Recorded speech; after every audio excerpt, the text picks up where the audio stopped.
What's up? I'm Derek, three-time felon, local recording hip-hop artist from Idaho. I was born on the north side of Nampa, raised in foster care. I did years in jail and years in prison. This is Derek's world. I'm going to talk about my life, war stories, my music, and anything else I decide to. These are my truths and opinions. I don't wish to offend, but if I do, that's on you to let me know what you think about it in the comments. Yeah, this is Derek's world.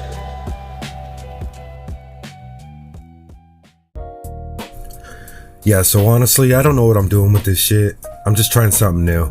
I think the first few episodes I'm going to run through my life story, help you understand who I am and where I'm coming from when I say the things I plan on saying later. Yeah, so what's up? I'm Derek. This is the story of how I went from foster care to prison. Yeah, let's jump right in. Chapter 1. Is 8 too late for an abortion? I was born on March 5th, 1989. To my parents who were teenagers at the time. My dad quickly dipped out when he found out my mom was pregnant. He was not ready to be a father. It was both their poor choices that led to my birth, but he left all the responsibility to my mom. My mom was young and also not ready to be a parent. I'm not saying I wasn't important to her, but the party lifestyle, drugs, sex, and alcohol was her priority. My mom got pregnant again and had my brother Dylan. He was 2 years younger than me, but we were very close. My earliest memories are living on the north side with my grandma. My brother and I would run scams on our mom and grandma to each get us a toy at the store.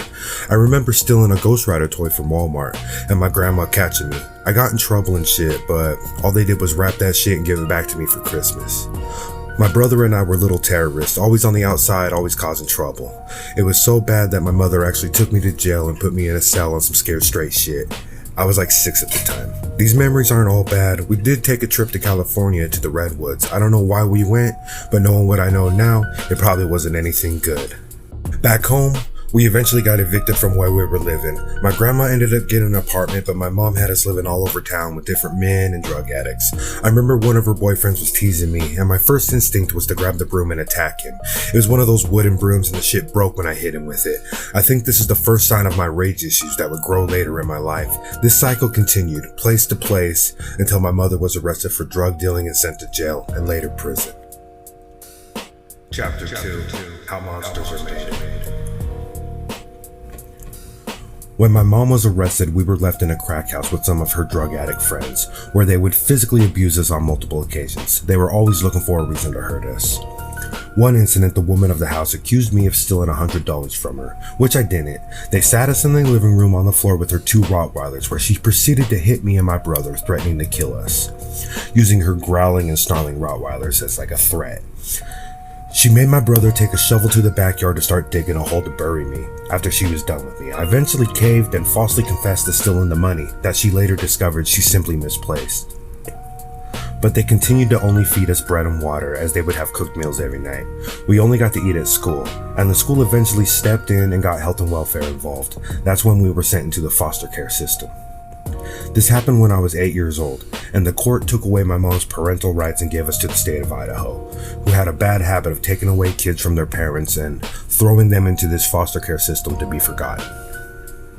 Chapter 3. Broken People Break Me. We were moved to several different homes and towns, never staying one place a year, until we made it to Payette. Health and Welfare contacted my father and he decided to take me in and finally attempt to be my dad, but that meant splitting me up from my brother. Dylan was adopted by those foster parents and I moved in with my father at 9 years old. I met my 2 younger sisters, Ariel and Jaden. I remember I was happy to finally belong and have an actual family. This is when I was introduced to rap music by my cousin Josh. I spent most of my time at my cousin's house because my stepmother Angelica was always a bitch. Looking back, I think she was resentful. Being the mother of my sisters, she couldn't accept that my dad had a child with another woman, and she took any and every opportunity to be cruel to me. For instance, I was asked to draw a picture of what I wanted to be when I grew up, so I drew a line of soldiers. I wanted to be in the army, as stupid as that fucking sounds, but I was accused of drawing a murder scene, blood and guts everywhere. I objected and asked for the picture to be presented, the fucking evidence, but it was mysteriously gone, couldn't be found. She was actively painting me as a monster, and I think it clearly worked on my dad. I have a very unfond memory of us out hiking, and I guess my cousin and I went out a little too far, and when we got back, my dad kicked me in the stomach. But what did I expect? This was the kind of guy that would run over a dog on his four-wheeler and keep rolling like nothing happened. I do have one good memory though. The family got together to get me a Nintendo 64 for my birthday, so that was nice. I only lived with my dad for less than a year. My stepmother would always talk to me about sexual things and randomly falsely accuse me of being inappropriate with my sisters and demanded that I be sent away. I was 10. I didn't do it, never thought it, and I still don't understand what the fuck she was saying I did. But fuck her forever. Chapter 4. Family is temporary. My father told me I needed to do counseling, and when I finished with it, I could return home. I was sent to the Hayes Shelter Home in Boise for troubled youth with none of my belongings and started that bullshit counseling. I wanted to go home, so I took the counseling seriously and finished it, just to have my father abandon me once again. My dad willingly gave up his parental rights to avoid child support and parental obligations, which put me back into the foster care system at 11. This was shortly before 9/11 happened, so it's something that I will never forget. I was moved again and again through many foster homes. Some were good, but some were bad. Lots of drugs, alcohol, and physical abuse. Idaho don't really give a fuck who they let be foster parents. Health and welfare just couldn't find anyone to take me in permanently. I developed anger issues and began fighting back and acting out. That whole rage thing I spoke about earlier came back to stay. I never stayed in any home or town longer than a year.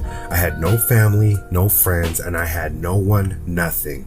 The only time health and welfare cared about me was when they were moving me to a new place. I had no contact with my mother, brother, father, or sisters. I was truly alone. Chapter 5. Teenage Nightmare. From 11 to 13, they moved me to multiple foster homes before they decided to place me where I didn't belong and didn't deserve to be. I was 13 years old when they placed me in the Nampa Boys home. This was a group home for kids that were typically in trouble with the law, gang members, and violent offenders. It was later shut down because the staff were bringing in drugs for the kids. It wasn't a good environment for any of us. This is where I began expressing myself through rap lyrics. I remember Get Rich or Die Trying by 50 Cent just came out, and it was all over the radio. I chose the name DNS because I was really into Eminem. The other kids would tease me over the quality of said lyrics, but I don't remember anyone being cruel. Chapter 6. NORTE SIDE. This is where I first met Northaniel gang members. They were kind, respectful, and not afraid to fight if they needed to, and the way they moved was different than everybody else. Even in this group home, they had dignity, and I wanted to be like them. So naturally, it was at school where I became affiliated with gangs and gang culture. I began hanging out with the Northaniels at South Middle School. This is where I first met David. We became really good friends, but more on him later. So wanting to prove myself, I would intentionally go out of my way to be aggressive towards the Sureños. Starting problems with them daily, fights and gangbanging was an easy outlet for my anger, and it made me feel like I finally belonged somewhere. Health and welfare was trying to get me adopted at the time. They transferred my case to this thing called the Casey Family Program, and these idiots had me all over the news, in the paper, and on TV, on that shit Wednesday's Child, talking about I like to draw and rap, looking retarded as fuck. I met some families, but they didn't want me, and I didn't want them. Chapter 7. On the road again. So I got moved to a different foster home. I was placed in the Hayes Shelter Home 3 more times and several foster homes. I actually started staying at these homes a little longer than usual. I think my first disappointment was this one guy. I don't remember his name, but he was going to adopt me and this black kid. It was the best home I had ever been in. It was the first time I felt like I finally made it. We were there for a little over a year until he randomly decided he wasn't ready for that responsibility and put us back into the foster care system. This is when I first started running away. The first time was from the Hayes Shelter Home. I had gotten a girlfriend, my first one. We ran away together on some Bonnie and Clyde shit, but it didn't work out. Health and welfare moved me so far away that we couldn't keep contact. But this turned out being another home that I grew to love, which turned out to be another disappointment. There was a flood that damaged the home, and foster care decided to move me again. Chapter 8. No hate like Christian love. When I was 16, I was put into a foster home in Meridian. This is where I met Blaze. I introduced Blaze to the idea of making music, and we became lifelong friends. This is where I first recorded myself rapping. I had a ghetto-ass computer and an MP3 player that had a little recording feature on it. Nothing special came out of this, but it's worth noting that this is where I started. Also, this is where the internet was popping. We had MySpace and YouTube. It was the first time I heard Norteño rap. Speedy Loke and Woody became huge influences on my life, and that GUN album had me thinking I could take over the world. I was at this home for more time than any other place. It was the longest home I had, but it wasn't for being good. My foster parents, Deborah and Dave, were Christian extremists who believed their form of Christianity was the right one and needed to be accepted by everyone else type of shit. I honestly never thought about religion or God that much. I don't remember ever meeting a good Christian, but I never put much of anything into it until these people made me despise the very thought of it. Christians for profit are absolutely the worst kind of Christians. They were only foster parents for the money. The only one in the house that had anything nice was their son, and I saw that and felt some kind of way about that. It wasn't fair, but life never is. I remember someone at school tried to steal my MP3 player. I let a friend of mine borrow it, and this kid claiming Southside had taken it from him, saying I wasn't gonna do shit. I went classroom to classroom until I found the dude. I walked in, snatched it from him, and he never tried shit again. I was continuously getting in trouble and fights at school. I was an angry kid. My only peace and mental safety was through music, writing lyrics, listening to G-Unit type shit. My passions were the only thing keeping me sane, and Deborah did not like that. She thought if it wasn't Jesus, shit was evil. She was the type of bitch that actually thought Harry Potter books would bring demons into the house. All while they did that weird shit, speaking in tongues at church. It was very confusing to me. She started intentionally messing with me by turning off the power in my room so I couldn't listen to rap. She would steal my CDs, she would take my pens and pencils and notebooks so I couldn't write rap. It was probably the worst experience of my teenage years. She would continuously be preaching to me to the point where I had had enough. I lost control. I destroyed a wall by my room with my fists. I wanted to fuck her up so bad, but instead I grabbed my book of lyrics, my CDs, and I took off. I didn't get far. I was arrested down the street. Bitch called the cops. They returned me home, but they were going to get rid of me. I stole a karaoke machine from the church, but don't feel too bad for them. The pastor lived next door to the church in a house 3 times bigger than it. These were the kind of people to step over a homeless person to give $50 to an imaginary friend. Chapter 9. The streets are calling me. When I was moved, I was placed in the emancipation home in Boise. I ran away from here too and did a week in juvie. That was the first time I was ever locked up. But I was brought back to the home. There were Norteño gang members here and I quickly became close with them. They made us get jobs and I would use my money to purchase Norteño rap album from the record exchange. Dark Room Familia, Woody, Speedy Loke type shit, which heavily influenced me. It was here that I was allowed to openly begin recording songs of my own. I took the name Crazy Loke as my rap name because I was trying so hard to be like Speedy Loke. I started recording on that stolen karaoke machine. It wasn't great, but I was happy to do what I always wanted to do. The record exchange also sold local hip-hop albums. This was my first exposure to Mad Row and the Idaho rap scene. I met these dudes Ruben and Rose selling their mixtape at the mall for like $10, and I purchased one. But Health and Welfare, Hayes Shelter Home, Nampa Boys Home, and the Emancipation Home only care about you until you turn 18. So unfortunately, when I turned 18 is when everything got worse. I was immediately homeless with no family from my mother or my father's side to rely on.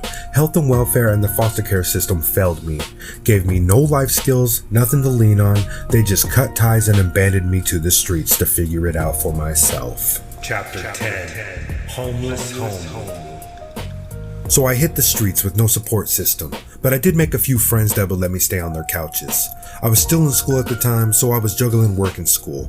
There was this punk resource officer that used to come in and mess with me. He would always search me and take away my red bandanas. I wasn't flashing shit, but he knew my affiliation and he didn't like it. He put me in the gang files, which I didn't think anything of until later. Dude was a real piece of shit for that. And shortly after that's when I got NS for North Side tattooed on my forearms. There was this Norteño from California doing tattoos and he gave that shit to me for free. That punk officer couldn't take away my tattoos, was my thought at the time. So I dropped out of school. Chapter 11. Graffiti. I was hanging out with this dude Richie. His dad was a Norteño, but Richie was more of a wannabe. He wasn't really with the program. But it was through Richie that I reconnected with David, my friend from South Middle School, and the partying began. If it wasn't alcohol, I wasn't drinking it. I was homeless, but I was able to convince Troy, a guy that I met at the Emancipation Home, to let me move in with him at the Civic Plaza in Boise. I had a job, but I really wasn't making shit. I began hanging out with Güero, a friend I made at school, and his friends Goofy and Rob. They were meth addicts and graffiti artists. They lived in Garden City, and my dumbass joined in on the graffiti. I felt unseen by the world, and I wanted to be seen. It was advertisement before the product was even finished. Chapter 12, Murda Idaho Recordz. It was at Troy's that I recorded my first mixtape, The Real, with Güero. We started Murda Idaho Recordz, putting on Blaze, Güero, Richie, Goofy, Little Saucy, Osito, and many other random fucks we met throughout our lives. But only Blaze, Richie, and Güero ever actually recorded anything. We had big plans, but big plans didn't have us.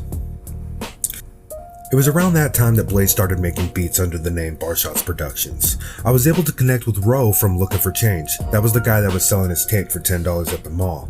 He pulled up to the crack house in Garden City, listened to our music, and sold me a program for making beats. He didn't need to do that, and I'll never forget it. It was one of those moments in my life that meant a lot, and he probably doesn't remember.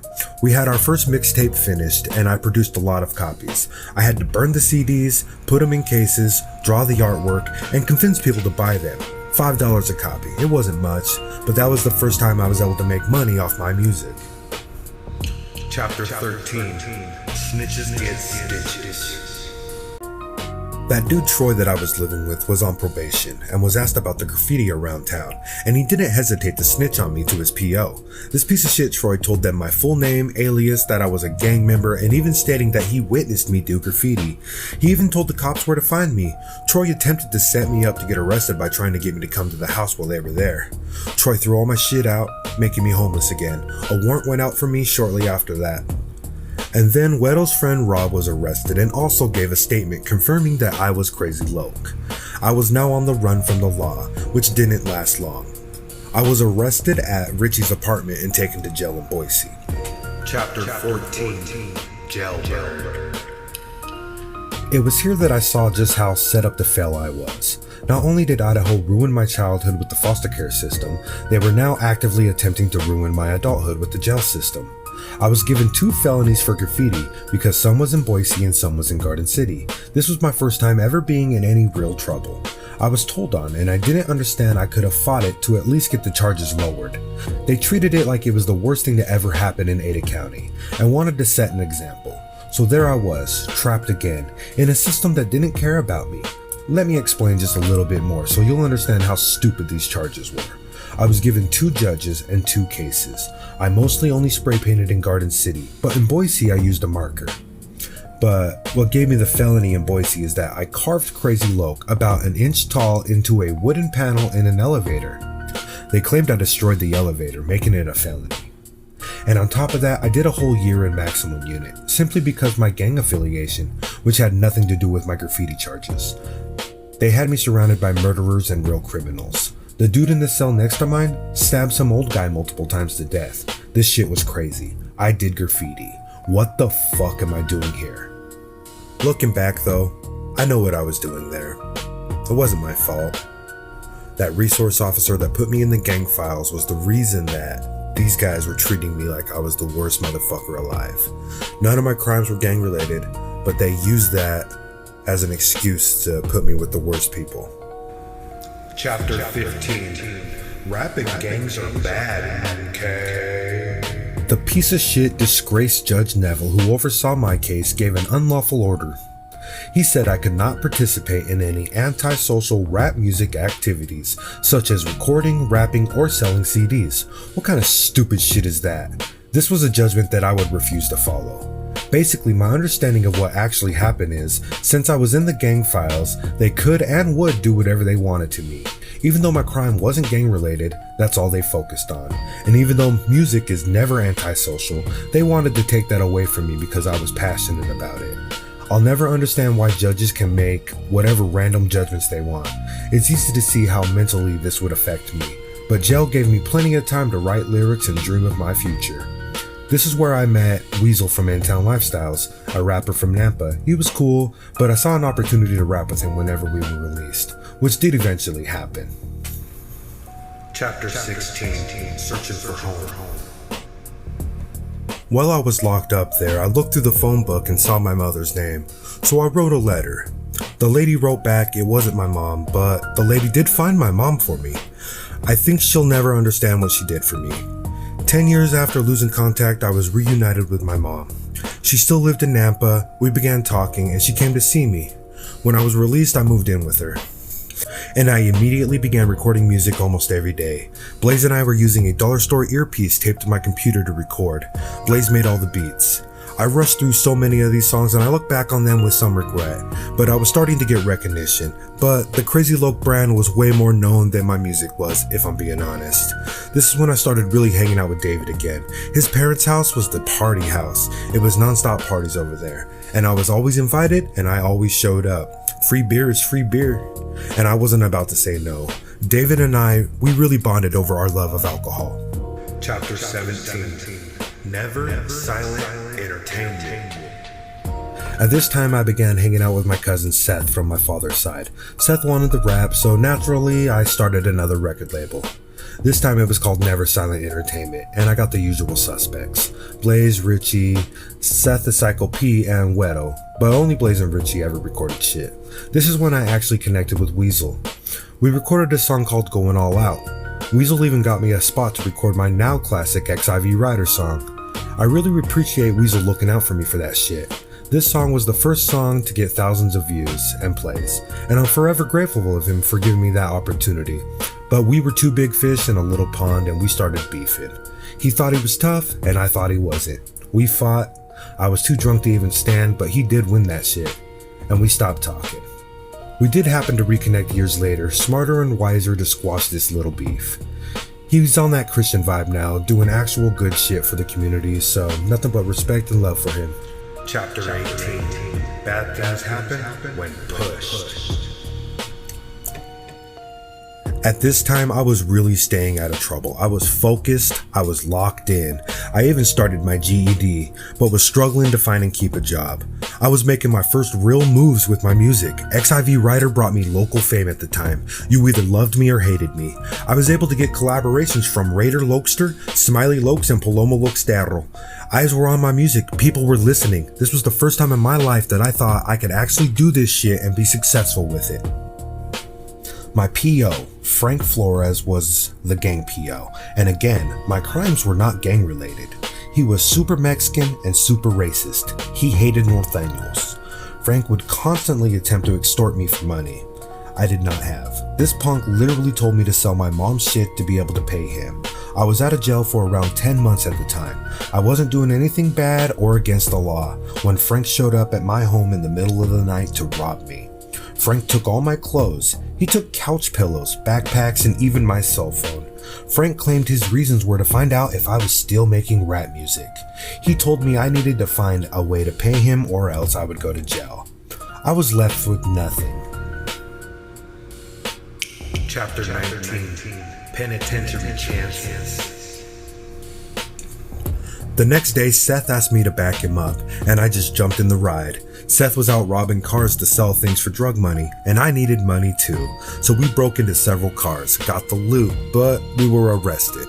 I didn't tell the cops anything, but unfortunately Seth told them everything, even stating that it was my idea. I was sent to Canyon County Jail, G-Pod, where Seth was quickly made to ask for protective custody. I linked up with the Norteños. This is where I met Pokey. Eventually David would show up and other people I knew, so I was comfortable being in there. Several of the inmates got jumped into Norteño. I was one of them. We weren't put into any of the little cliques, just gave us the right to actually say we were in fact with the Norteño movement. Pokey and I became great friends. We connected over our love of music and war stories. I spent another year locked up here. It was around this time that I heard about my brother, Dylan. He died from a heroin overdose. He didn't get enough love from his adopted family, and it's sad to see that that's how his life story ended. When I finished my time in Canyon County, I was sent back to Boise to deal with the probation violation for the new crime, because punishing someone multiple times for something is what the state of Idaho loves to do. I got sentenced to a rider, which is essentially a drug program. My crimes were not drug related or gang related, but here we are. But the cool thing was Pokey also got a rider, so we ended up doing a 6-month rider together in Cottonwood, Idaho. Chapter 20, The Djinni in a Bottle.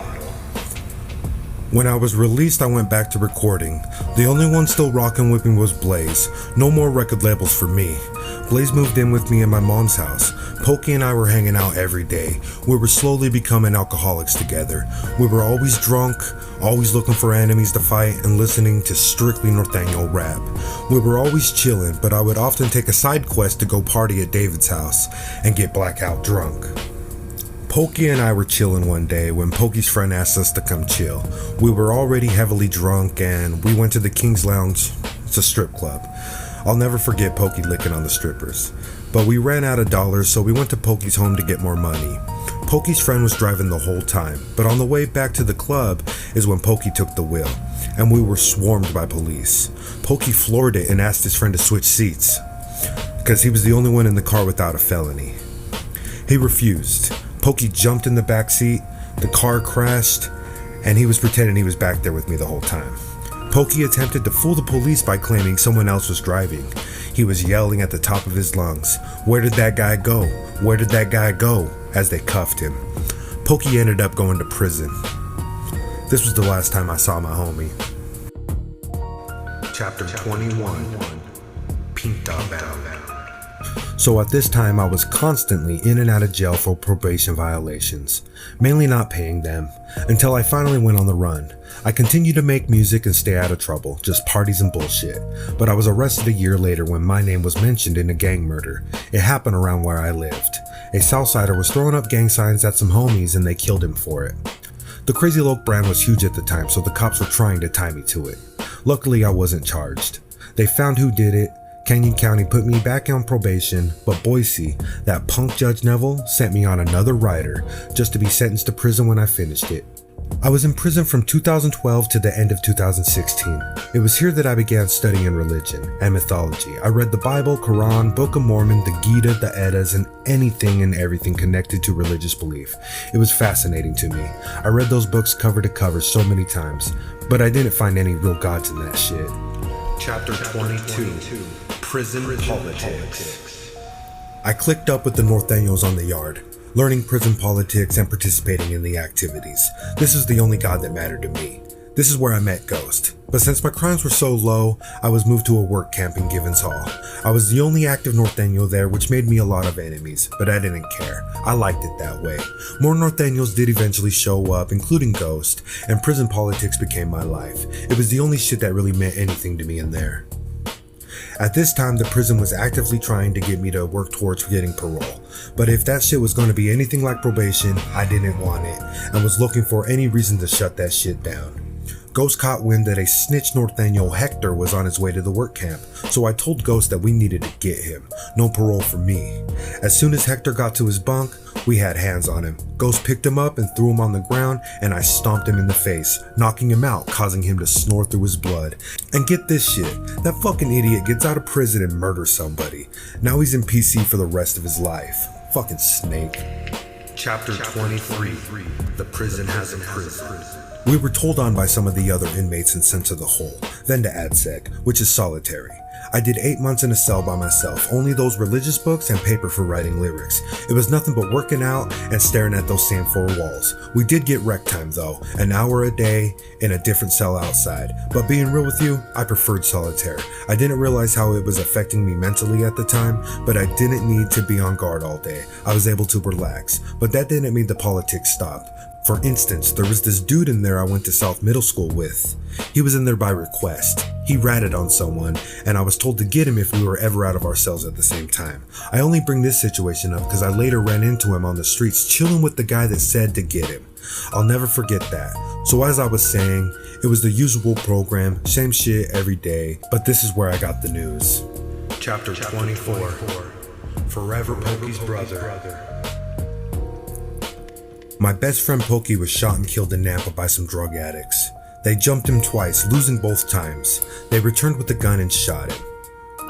This shit fucked me up. I was alone and in a dark place. I became isolated in my mind. When I was released from AdSeg, I was put in ICC. That's where they keep all the violent inmates. And I guess that's me now. And it all started with an overcharged graffiti crime.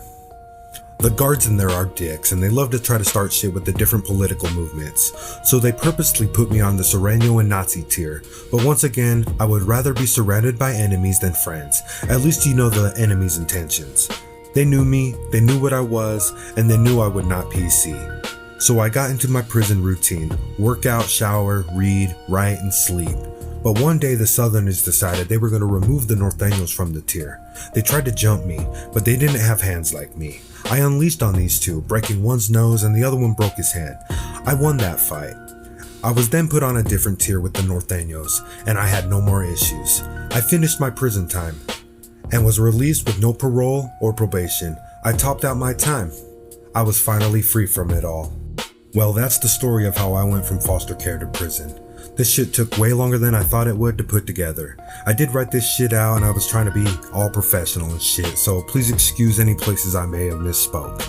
Now, if you got any questions or want me to elaborate on anything, just ask in the comments and I'll try to respond. In the next part, I'm going to go into the story of how I was released and how I got to where I am now. So yeah, thanks for watching. And don't forget, hit that subscribe button like a snitch in prison. Hey, peace.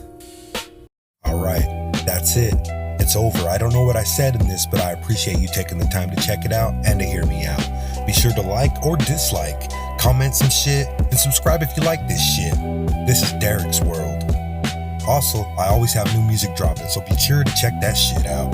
Derekiel on all streaming platforms. Thanks for watching. This is Derek's World.